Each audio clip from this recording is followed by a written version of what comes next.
Good morning everyone, and this video for class 3rd.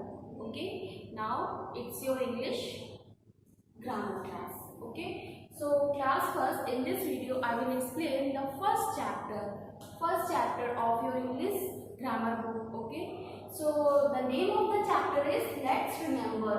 आपका जो first chapter है वो उसका नेम है Let's Remember. So be with your book.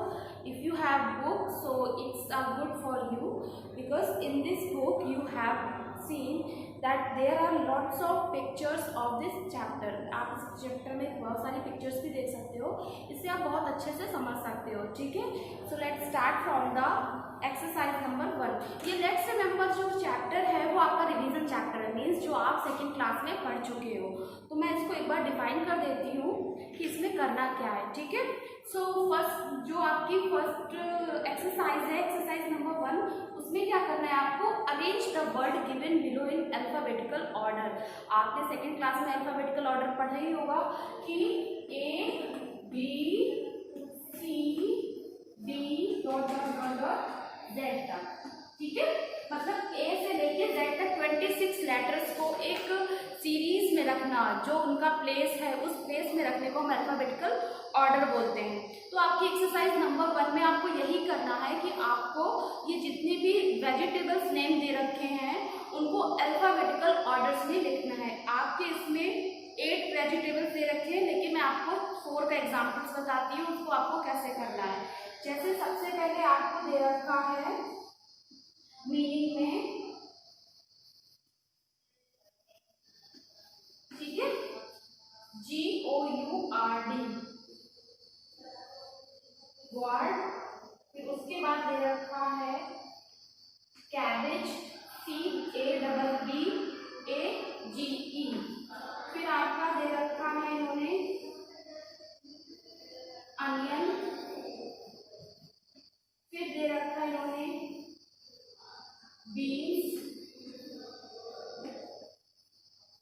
Beans and next आपकी दे रखी है, आपकी कई सारी दे रखी है, मैं सिर्फ 4 या 5 के एग्जाम्पल आपको बता रही हूँ. रेडिश, ठीक है, मान लीजिए ये लिखा है. तो अब इन्होंने बोला है कि ये इन्होंने कुछ वेजिटेबल्स नेम दिए हैं, इनको आप अल्फाबेटिकल ऑर्डर्स में लिखिए. तो आप कैसे लिखोगे, ये तो आपकी मिक्स्ड सीरीज है. ठीक है, अब आप लिखोगे alpha, listen carefully, radical series.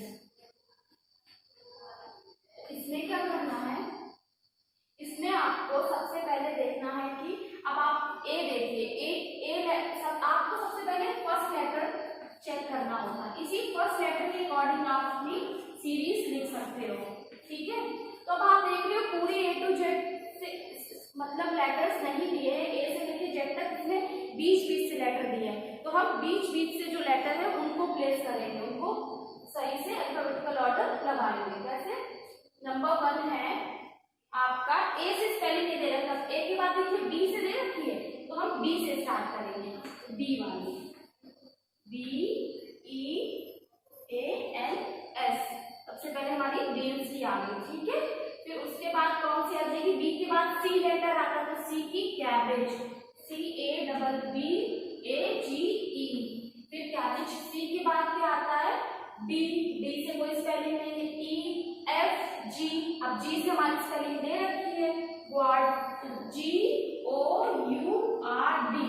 ठीक, उसके बाद हमारे D के बाद GHIJKLMN.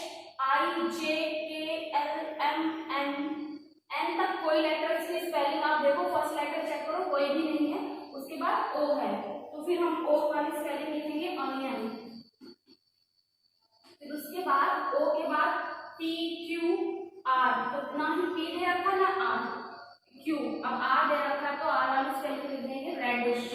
ठीक है, तो ये आपने, ये मैंने मिक्स सीरीज दी थी, जम्बल सीरीज दी थी, ये अल्फाबेटिकल ऑर्डर में नहीं थी, और अब आपने इसको अल्फाबेटिकल ऑर्डर में कर लिया है. ठीक है, तो आई होप आपको अल्फाबेटिकल ऑर्डर और फर्स्ट एक्सरसाइज समझ में आ गई होगी। Now we are moving the second exercise. Second exercise में आपको क्या है कि कुछ स्पेलिंग्स दे रखी हैं, उस स्पेलिंग्स को उन्होंने मतलब अल्फाबेटिकल ऑर्डर में नहीं दिया, जो वर्ड की मीनिंग होती है उसमें नहीं दिया है। उन्होंने कैसे दिया है कि उसको जम्बल्ड ऑर्डर में दे दिया है। अब मैं एग्जाम्पल आपको बोर्ड पे बताती हूँ, आप देखिए। सो एग्जाम्पल में आप एग्जाम्पल स्टार्ट करिए। एक्सरसाइज नंबर सेकेंड है ये आपकी फर्स्ट चैप्टर की एक्सरसाइज नंबर सेकेंड है। This is page number on page number 3, ठीक है, ये पेज नंबर 3 पे है। तो आप ध्यान दीजिए, इसमें क्या बोला गया है कि आपको क्या करना है, ये जो स्पेलिंग है वो इनकरेक्ट है, आपको करेक्ट करना है, मीन्स ये आपकी गलत स्पेलिंग, इसको सही लिखना है। तो आप देखो इसमें कौन सी स्पेलिंग बन रही है, एम मैंगो की, ANGO मैंगो, ठीक है। इसलिए आपको वर्ड मीनिंग लर्न भी होनी चाहिए। जब आपको लर्न होगी तभी आप गेस कर पाओगे कि मैंगो की स्पेलिंग में ये सारे लेटर्स आते हैं। अब आपने इस सारे लेटर्स को इसकी जो करेक्ट मीनिंग है उसी के अकॉर्डिंग आपने उसको लिख दिया। इसके बाद ये जो स्पेलिंग हुआ है ग्रैप की, ग्रैप मीन्स अंगूर, ठीक है। अब उसके बाद ये कौन सी है, एप्पल, APPLE, आप चेक करो इसमें डबल पी भी है, L भी है, A भी है और E भी है। सो एक्सरसाइज नंबर सेकेंड में आपकी जो इनकरेक्ट मीनिंग है उसको आपको करेक्ट करके लिखना है, ठीक है। Now next exercise is underline the proper nouns, common nouns and pronouns in the sentences given below with P, C और pro under each of them, ठीक है। अब मैं इसको बोर्ड पे एक्सप्लेन करने जा रही हूँ।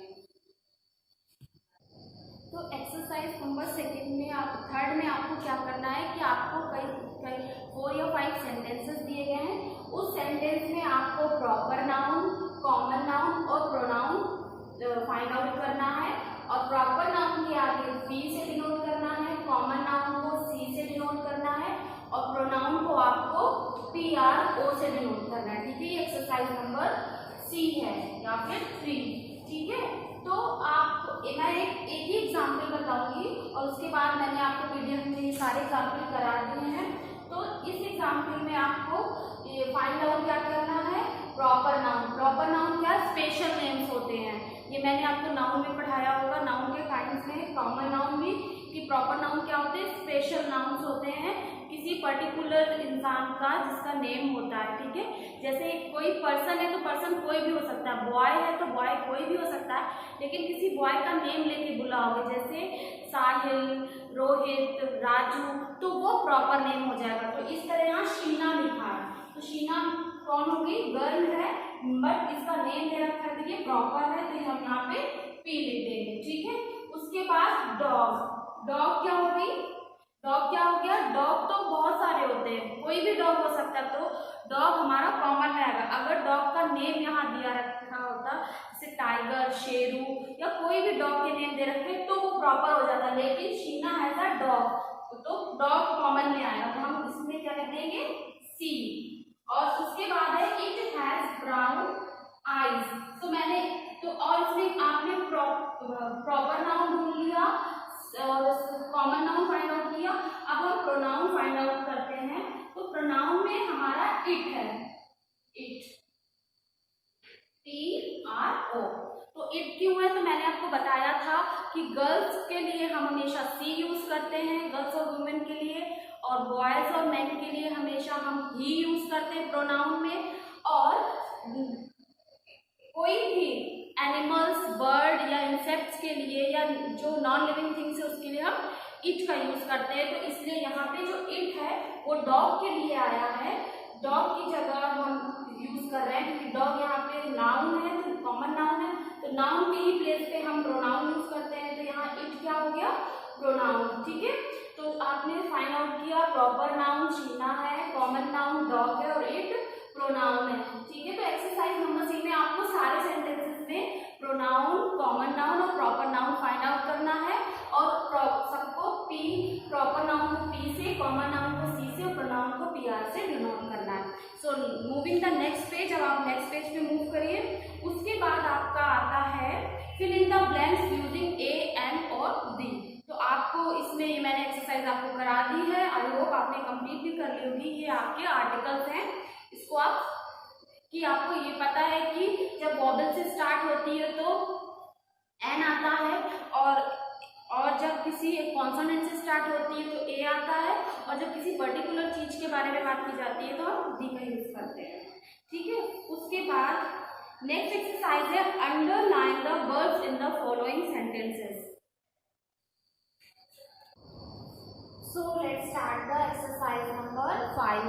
ठीक है, अब हम एक्सरसाइज नंबर 5 में हमें क्या करना है, फाइंड आउट या अंडरलाइन द वर्ब। अब मैंने वर्ब आपको पहले समझाया था, जो कुछ भी हम एक्शन पूरा दिन करते हैं, जैसे उठना, बैठना, खाना, चलना, दौड़ना, सोना, घूमना, तो ये सारे ये जितने भी चीज़ें क्या हो गई आपकी वर्ब हो गई।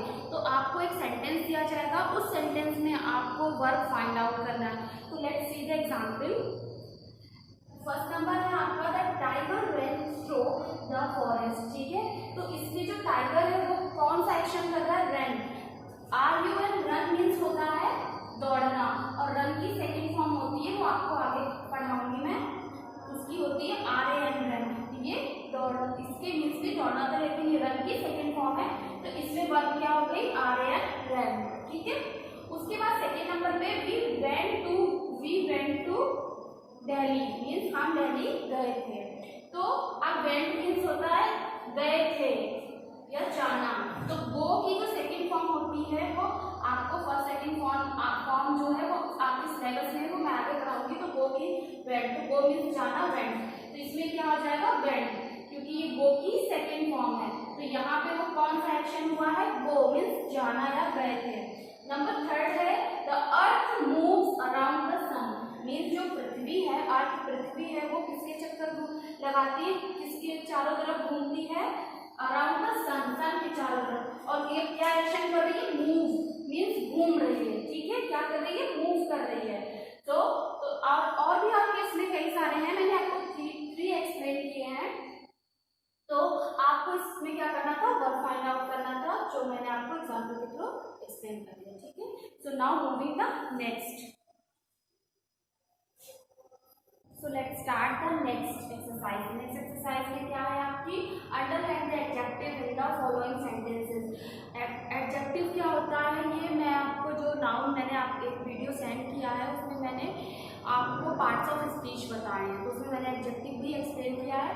तो एडजेक्टिव क्या होती है, किसी भी नाउन की विशेषता बताता है, क्वालिटी बताता है कि वो नाउन कैसा है, लॉन्ग है कि शॉर्ट है, कि बिग है कि स्मॉल है, कि किस कलर का है, ब्यूटीफुल है या अगली है, क्लेवर है, ऑनेस्ट है। तो ये सारी क्या है, ये क्वालिटीज की क्या है, एडजेक्टिव है। ठीक है, तो आपको एक सेंटेंस दे रखा है और इसमें यही पूछा जा रहा है कि फाइंड आउट द एडजेक्टिव। ठीक है, अब हम सेंटेंस पढ़ेंगे तो हमें फाइंड आउट करते हैं कि एडजेक्टिव कौन से। माई फर्स्ट नंबर का है, my grandfather lives in small and beautiful house. तो अब आप क्या देख रहे हो कि इसमें बोल रहा है कि मेरे जो ग्रैंडफादर हैं वो कैसा, छोटा और सुंदर घर में रहते हैं। छोटा है घर और सुंदर मीन्स, तो यहाँ पे जो हाउस है वो तो नाउन हो गया, उस नाउन की क्या क्वालिटीज बताई जा रही है कि वो कैसा है, छोटा, दैट मीन्स ये एडजेक्टिव है, और कैसा है, सुंदर है, ब्यूटीफुल है, तो ये एडजेक्टिव हो गया। तो मीन्स टू एडजेक्टिव इस सेंटेंस में क्या है, जो नाउन कौन सा हो गया, हाउस, और हाउस की जो विशेषता क्वालिटी बताई जा रही है कैसा है, स्मॉल है और ब्यूटीफुल है। तो आप समझ गए हो कि जो वर्ड नाउन की क्वालिटी को एक्सप्लेन करते हैं, नाउन या प्रोनाउन, ठीक है, नाउन या प्रोनाउन, इन दोनों की जो क्वालिटी को बताते हैं तो उसको हम एडजेक्टिव बोलते हैं। नेक्स्ट सेंटेंस में हम देखते हैं, they have fat cat that always sleeps on a big pillow. ठीक है, तो आपने यहाँ पे टू नाउन्स कौन से देखे, एक तो कैट हो गया, एनिमल्स, थिंग्स, और थिंग्स में पिलो हो गई, तो ये तो आपके नाउन हो गए। ठीक है, अब नाउन, अब आपको क्या पता है कि नाउन की क्वालिटी बताते हैं, क्या एडजेक्टिव वर्ड जो होते हैं। तो यहाँ पे दे हैव फैट कैट, मतलब जो बिल्ली है वो कैसी है, फैट है, मीन्स मोटी, तो ये आपका क्या हो गया, एडजेक्टिव फैट। ठीक है, ये क्वालिटी, बिल्ली की क्वालिटी क्या है, फैट है, मोटी है। दैट ऑलवेज स्लीप, जो हमेशा सोती है, ऑन अ बिग पिलो, तो पिलो थिंग है मीन्स नाउन है, नाउन की क्वालिटी क्या है, यहाँ बिलो की क्वालिटी क्या है, बिग, मीन्स वो बड़ी है, बिग है, तो ये एडजेक्टिव हो गया। तो इस सेंटेंस में फैट और बिग आपका वो हो गया एडजेक्टिव, और फर्स्ट नंबर पे स्मॉल और ब्यूटीफुल। इसी तरह आप नेक्स्ट जो भी आपके सेंटेंसेस हैं आप उसमें भी देख सकते हैं, आप उसमें फाइंड आउट कर सकते हैं, और मैंने ये आपको पीडीएफ में ऑलरेडी दे भी दिया है। So moving the next exercise, so let's start the exercise number 7, ठीक है। एक्सरसाइज नंबर 7 में बोल रहा है सर्कल द ज्वाइंट वर्ड और कंजंक्शन। मीन्स क्या है, कंजंक्शन मैंने ये भी पार्ट्स ऑफ स्पीच है, और इसमें क्या होता है कि जब कंजंक्शन उसको ज्वाइनिंग वर्ड को बोलते हैं। ज्वाइनिंग वर्ड कौन कौन से होते हैं, एंड, बट, और, बट ऑल्सो, और ईदर, और, नीदर, नॉर, तो ये सारे जो वर्ड है ये सब क्या है, कंजंक्शन वर्ड है। इनको हम ज्वाइनिंग वर्ड भी बोलते हैं, जो दो सेंटेंसेस, दो वर्ड या दो फ्रेजेस को जोड़ते हैं। हम एग्जाम्पल से समझते हैं कैसे, I like to play chess and tennis. तो चेस ये भी नाउन हो गया, ये भी, ये दो वर्ड हो गए, चेस हो गया और टेनिस, तो दो वर्ड आप देख रहे हो, और ये दो वर्ड किससे जुड़ रहा है, एंड से, सर्कल कर दिया, तो ये क्या हो गया, ज्वाइनिंग वर्ड इसको बोलेंगे या फिर कंजंक्शन, ठीक है। तो ज्वाइनिंग वर्ड या कंजंक्शन क्या, जो दो वर्ड, दो फ्रेजेस या दो सेंटेंसेस को जोड़ता है, तो वो वर्ड क्या कहलाता है, कंजंक्शन या ज्वाइनिंग वर्ड। तो यहाँ पे एंड हो गया, एंड नेक्स्ट है my grandfather is an old, ठीक है, ओल्ड बट स्ट्रॉन्ग पर्सन। तो मेरे जो ग्रैंडफादर है वो बहुत बूढ़े हैं, लेकिन मतलब अब किसने जोड़ दिया, दूसरा वर्ड, जो कंजंक्शन वर्ड इसमें क्या है, बट ने क्या जोड़ दिया, स्ट्रॉन्ग पर्सन। तो क्या हो गया, दो ऑपोजिट वर्ड भी जोड़ दिए, कैसे, जैसे कि वो बूढ़े तो हैं लेकिन क्या है, स्ट्रॉन्ग पर्सन, ठीक है।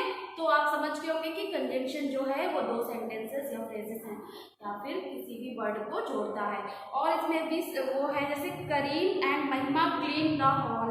तो क्या है, करीम और जो महिमा, तो दो नाउन्स हो गए, दो वर्ड हो गए, उसको कौन जोड़ रहा है, एंड जोड़ रहा है। उसके बाद है हैव यू सीन और heard the book by the Peter Paul. तो हैव यू सीन, क्या तुमने देखा है, या और heard about the book by Peter Paul, क्या तुमने देखा या फिर तुमने सुना है। तो दो सेंटेंस क्या है, या तो देखा है या सुना है, दो क्वेश्चन इसमें पूछे जा रहे हैं। तो ये सारी चीजें जो वर्ड्स हैं वो दो सेंटेंस और उसको वर्ड्स को जोड़ते हैं। और वर्ड भी आपको लर्न करने, मैंने आपको कॉपी पे कई सारे कंजंक्शन वर्ड्स दे दिए हैं, ठीक है। So now let's start the moving the next exercise number 8। इसमें क्या करना है आपको, इसमें rewrite the letter given below by using capital letters where necessary. मतलब जहाँ पे, ये मैंने आपको कॉपी पे अलग से करके दिया है। सबसे पहले आपको ये देखना है, ठीक है। उसके बाद नीचे मैंने इस कॉपी पे दिया है कि आपको कौन कौन से वर्ड कैपिटल लेटर्स में लिखना है। जब भी हम सेंटेंस स्टार्ट करते हैं तो हमेशा कैपिटल लेटर पे ही पहला लेटर होता है, लेकिन तो कुछ वर्ड्स ऐसे होते हैं जो बीच में आते हैं, बट उनको हम हमेशा कैपिटल लेटर से ही स्टार्ट करते हैं, उससे स्मॉल लेटर से नहीं स्टार्ट करते हैं, ठीक है। तो आप ये याद रखिएगा कि जितने भी स्पेशल नेम्स हैं, जितने भी प्रॉपर नेम हैं, वो आप हमेशा किससे लिखोगे, कैपिटल लेटर से लिखोगे, और सारे वर्ड आप किससे लिखोगे, स्मॉल लेटर से। बीच में कोई भी सेंटेंस में अगर प्रॉपर नाउन बीच में आ रहा है तो आप हमेशा किस पे लिखोगे, कैपिटल लेटर में, ठीक है। और सारे वर्ड आप किस में लिखोगे, स्मॉल लेटर में। So this exercise next remember chapter is completed. I hope आपको चैप्टर पूरा समझ में आ गया होगा और आपने वर्क भी कंप्लीट कर लिया होगा। If you have any queries to related PDF और द वीडियोज, मैंने जितने भी वीडियोज आपको सेंड किए हैं, so you can ask me on WhatsApp group, okay, according to your timetable. So complete this chapter and learn this chapter, and thank you.